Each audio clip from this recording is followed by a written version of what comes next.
வணக்கம். ஒரே பயணத்தில் 5 புனித சிவத்தலங்கள் குடவாயில், திருக்கொல்லம்புதூர், ஆலங்குடி, திருப்பாம்பரம் மற்றும் திருநறையூர் ஆகிய தலங்களின் தரிசனமும் அவற்றின் மகிமையும் இந்த வீடியோவில் இறுதி வரை பார்த்து சிவபெருமானின் அருளை பெறுங்கள். முதலில் நாம் பார்க்க இருப்பது திருக்குடவாயில். இத்தலம் கும்பகோணத்திலிருந்து திருவாரூர் செல்லும் பெருவழியில் நாச்சியார் கோயில், திருச்சேரை தலங்களை அடுத்து 15வது கிலோமீட்டரில் அமைந்துள்ளது. இங்குள்ள இறைவர் ஸ்ரீ கோணேஸ்வரர் என்றும், இறைவியார் பிருக துர்காம்பாள் என்றும், பெரியநாயகி என்றும் அழைக்கப்படுவர்.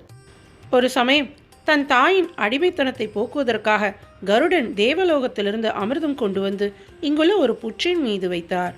அந்த புற்றுக்குள்ளே இருந்த கோணேச பெருமான் அந்த குடத்தை மெல்ல தம்மிடம் இழுத்துக்கொள்ள கருடன் அமிர்த குடத்தை காணாமல் தேடி புற்றை கிளறிய போது சுவாமி தன் கையில் அமிர்த குடத்தோடு அவருக்கு காட்சி தந்ததால் அவருக்கு அமிர்தலிங்கேஸ்வரர் என்ற பெயர் வழங்கலாயிற்று.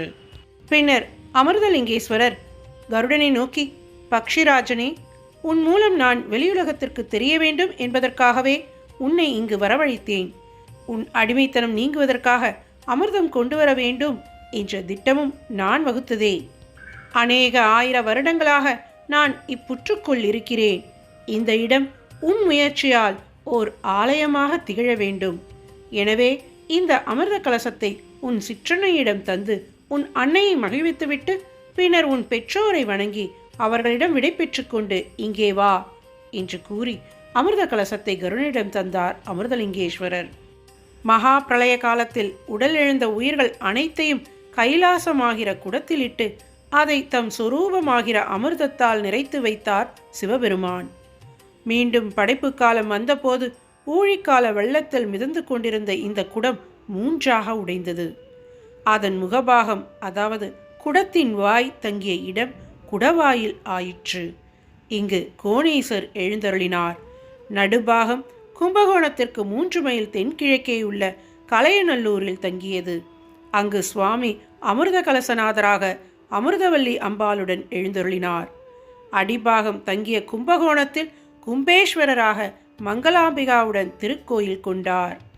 ஸ்ரீ கருடாழ்வார் கொண்டு வந்து வைத்த அமிர்தத்தால் அபிஷேகம் செய்யப்பட்டவராதலால் கோணேசர் அமிர்தலிங்கமானார். அமிர்த துளிகள் சிந்தியதால் ஆலயத்திற்கு எதிரில் உள்ள தீர்த்தம் அமிர்த தீர்த்தம் ஆயிற்று. இந்த அமிர்த தீர்த்தத்தை தொட்டவருக்கு முன் 8 பிறப்பில் செய்த பாவங்கள் நீங்குகின்றன. தாகத்திற்கு அதை பருகுபவர் புண்ணியராகிறார்.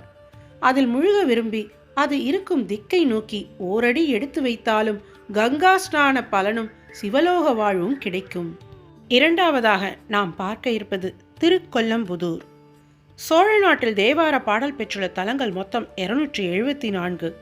அவற்றில் காவிரிக்கு தென்கரையில் 127 தலங்களில் 113வது தலமாக அமைந்துள்ளது திருக்கொல்லம்புதூர். இது திருஞான சம்பந்தரால் பாடல் பெற்ற திருத்தலம் ஆகும்.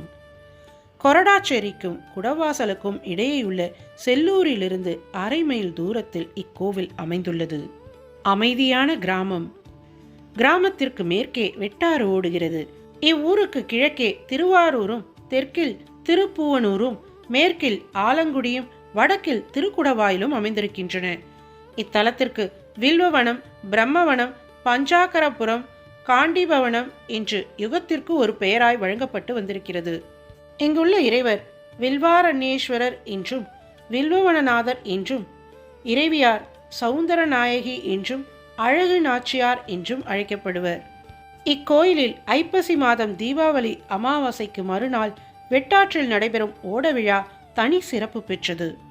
ஒரு சமயம் திருஞான சம்பந்தர் அக்கறையில் உள்ள திருக்கொல்லம்புதூரில் உரையும் ஸ்ரீ வில்வவனநாதர் ஆலயத்தின் கோபுரம் கண்டு அண்ணலின் திருவடி தொழ வேண்டும் என்ற ஆவல் கொள்கிறார். ஆனால் வெள்ளம் புரண்டோடிய வெட்டாறு சம்பந்தரின் வேட்கைக்கு குறுக்கே நின்றது. ஒரு கணம் சிவபெருமானை தியானித்த சம்பந்தர் கரையில் இருந்த ஒரு ஓடத்தில் ஏறிக்கொண்டார். உடன் வந்த மெய்யடியார்களையும் ஏறிக்கொள்ள சொன்னார். சுற்றிலும் தேடி பார்த்தார். அங்கு ஓடக்கோலை காணவில்லை. சிறிதும் கவலைப்படவில்லை. தம் நாவின் வலிமையே துடுப்பாக நினைத்து அண்ணலின் புகழ் பாடத் தொடங்கினார். ஒவ்வொன்றாக 11 பதிகங்கள் பிறக்கின்றன. அப்பாமாலைகள் கொல்லம்புதூர் கொன்றைசேர் சடையானுக்கு மலர் மாலையாக விழுகின்றன. மாதருபாகனின் உள்ளம் மகிழ்கிறது. வெள்ளம் வடிகிறது. ஞானசம்பந்தர் இக்கரை வந்து சேருகிறார். சிவபெருமான் பார்வதியுடன் ரிஷப வாகனத்தில் அவருக்கு காட்சி தருகிறார். அங்கு குழுமியிருந்த அத்தனை பேருக்கும் புண்ணியம் கிட்டுகிறது. சீர்காழி தோணியப்பர் தான் சம்பந்தருக்கு தோணியாகி அவரை கரை சேர்த்தார். சம்பந்த பெருமானின் பாடல்கள் அவருக்கு மட்டுமா துடுப்பாக இருந்து உதவின? அந்த ஞான பாடல்கள் நம்மையெல்லாம் பிறவி பெருங்கடலை கடந்து இனி பிறவா பெருவீடு சேர்க்கும் ஓடங்களாகும் என்பதை திருக்கொல்லம்புதூர் திருத்தலம் பெருமையோடு பறைசாற்றிக் கொண்டிருக்கிறது. மூன்றாவதாக நாம் பார்க்க இருப்பது திரு ஆலங்குடி. ஆலங்குடி தஞ்சை மாவட்டத்தில் பாபநாசம் வட்டத்தில் உள்ள நீடாமங்கலம் ரயில் நிலையத்திற்கு வடக்கே 8 கிலோமீட்டர் தொலைவில் அமைந்துள்ளது. இத்தலம் குருத்தலமாக கருதப்படுகிறது. இங்கு கோஷ்ட தேவதையாக அமர்ந்திருக்கும் தட்சிணாமூர்த்தி தனி சந்நிதிக்கு உள்ள சிறப்பையும் மகிமையையும் பெற்று விளங்குகிறார். எங்கும் காணாத அதிசயமாக மூலவரை போன்றே குருமூர்த்தியின் பெரிய உற்சவ விக்கிரகமும் இருக்கிறது. நடராஜருக்கு பக்கத்தில் கல்லால மரத்தடியில் அமர்ந்து 4 ரிஷிகளுக்கு ஞானோபதேசம் செய்து கொண்டிருக்கிறார் அவர். நுணுக்கமான சிற்ப வேலைப்பாடுகள் அமைந்த இத்தனை பெரிய தட்சிணாமூர்த்தியின் உற்சவ விக்கிரகம் வேறு எங்காவது உண்டா என்பது தெரியவில்லை. ஆலங்குடி தட்சிணாமூர்த்தியை சுந்தரமூர்த்தி சுவாமிகள் வழிபட்டு பஞ்சாட்சர உபதேசம் பெற்று ஞான முக்தி அடைந்தார். ஓம் நம சிவாய என்ற பஞ்சாட்சர மந்திரத்தை எவர் ஒருவர் உதய அஸ்தமன காலங்களில் மிக பக்தி சிரத்தையோடு ஜபித்து வருகிறாரோ அவர் ரிஷி சிரேஷ்டராவார் என்கிறது காசியாரண்ய மகாத்மியம். மேலும் அவன் யம பயத்தையும் யம வேதனையையும் ஒரு நாளும் அடைய மாட்டான் என்றும் கூறுகிறது. காசியில் இறப்பவர்களுக்கு ஸ்ரீ விஸ்வநாதர் தாரக மந்திரமான ராமநாமத்தை உபதேசிக்கிறார். ஆலங்குடி என்ற காசியாரண்யத்தில் இறக்கும் தருவாயில் இருப்பவர்களுக்கு ஈஸ்வரன் பஞ்சாட்சர உபதேசம் செய்து முக்தியளிக்கிறார். இங்கு இறக்கும் பாக்கியத்தை பெற்ற பசு, பறவை, மிருகம், மனிதன் முதலானோர் நிச்சயம் மோட்ச சாம்ராஜ்யத்தை அடைகிறார்கள். நான்காவதாக நாம் பார்க்க இருப்பது திருப்பாம்புரம். இத்தலம் காவிரியின் தென்கரையில் தேவார பாடல் பெற்ற தலங்களில் 59வது திருத்தலமாகும். திருப்பாம்புரம் மயிலாடுதுறை திருவாரூர் பாதையில் பேரளம் புகைவண்டி நிலையத்துக்கு மேற்கே 6 கிலோமீட்டர் தொலைவில் அமைந்துள்ளது. காரைக்கால் கும்பகோணம் பேருந்து தடத்தில் வந்தாலும் கும்பகோணம் பூந்தோட்டம் வழியில் வந்தாலும் இத்தலத்தை அடையலாம். ஆனை பூஜித்த தலம் ஆனைக்கா எனவும் எறும்பு பூஜித்த தலம் எறும்பூர் எனவும் வழங்கப்படுவது போல் பாம்பு பூஜித்த இத்தலம் பாம்புபுரம் என பெயர் பெற்றது. பாம்புபுரம் பாம்புரம் என மருவியது. புரகபுரம் சேஷபுரி என்றும் இது குறிப்பிடப்படுகிறது. இத்தலம் நாகராஜனாகிய ஆதிசேஷன் வழிபட்ட தலமாகும்.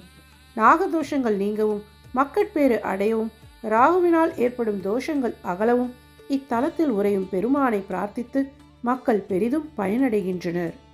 ஆதிசேஷன் பல்லாயிரம் ஆண்டுகளாக தனது 1000 தலைகளால் பூமியை சுமந்து வருவதால் ஏற்பட்ட உடற்சோர்வை போக்கிக் கொள்ளவும் மேலும் வலிமை பெறவும் கைலாய மலைக்கு சென்று சிவபெருமான் அருளை வேண்டினான். பெருமானும் நாகராஜனுக்கு பேராற்றலை அருளியதோடு காவிரி கரையிலுள்ள பல சிவத்தலங்களுக்கு சென்று வழிபடும்படியும் கட்டளையிட்டார். அதன்படி ஆதிசேஷன் மகா சிவராத்திரி என்று முதற்காலம் குடந்தை நாகேஸ்வர சுவாமியையும், 2ஆம் காலம் திருநாகேஸ்வரத்தில் உள்ள நாகநாத சுவாமியையும், 3ஆம் காலம் திருப்பாம்புரம் பாம்புரேஸ்வரரையும், 4ஆம் காலம் நாகூர் நாகேஸ்வரரையும் வழிபட்டு குறையா உடல் வலிமையை பெற்றான். இத்திருத்தலம் மூர்த்தி, தலம், தீர்த்தம் ஆகிய 3ஆலும் சிறப்பு பெற்றது. நாகராஜன் பூஜித்த தலம் ஆதலால் இங்கு நாகராஜரின் மூலவர் உற்சவர் திருவுருவங்கள் உள்ளன. கோயிலுக்கு எதிரே ஆதிசேஷ தீர்த்தம் உள்ளது. இதில் நீராடுவோர் சகல தோஷங்களும் நீங்க பெற்று எல்லா நலன்களும் பெறுகின்றனர். பாம்பு வழிபட்டதற்கு அடையாளமாக இக்கோவிலின் கருவறையில் பாம்பு வாழ்கிறது. இந்நாள் வரை பாம்பு தீண்டி இறந்தவர்கள் யாரும் இல்லை என்ற பெருமையும் மகிமையும் இத்தலத்துக்கு உண்டு. 5ஆவதாக நாம் பார்க்க இருப்பது திருநறையூர். இத்தலம் கும்பகோணம் குடவாசல் பாதையில் அழகாபுத்தூருக்கு அடுத்து 2 கிலோமீட்டர் தொலைவில் அமைந்துள்ளது. இது தேவார பாடல் பெற்ற 65வது தலமாகும். திருநறையூர் என்பது ஊரின் பெயர். சித்தீச்சரம் என்பது சிவாலயத்தின் திருநாமம். சோலையில் பூத்து குலுங்கிய மலர்களின் நறுமணம் கமழ்ந்து விளங்கியதால்தான் நரையூர் என பெயர் வந்தது. நரை என்றால் தேன், தேனூரும் மலர்கள் மண்டி கிடக்கும் ஊர் என்றும் சொல்லலாம். வடமொழியில் சுகந்தவனம் என்று பெயர். இங்கு சித்தர்கள் வழிபட்டதால் இத்தலத்து சுவாமி சித்தநாதர் ஆனார். சித்தநாதர் திருச்சந்நிதி கொண்டிருப்பதால் சித்தீச்சரம் என்ற பெயர் ஏற்பட்டது. இங்கு தேவர்களும் வழிபட்டதால் சுவாமிக்கு வேதலிங்கம், வேதேஸ்வரர் என்ற திருநாமங்களும் உண்டு.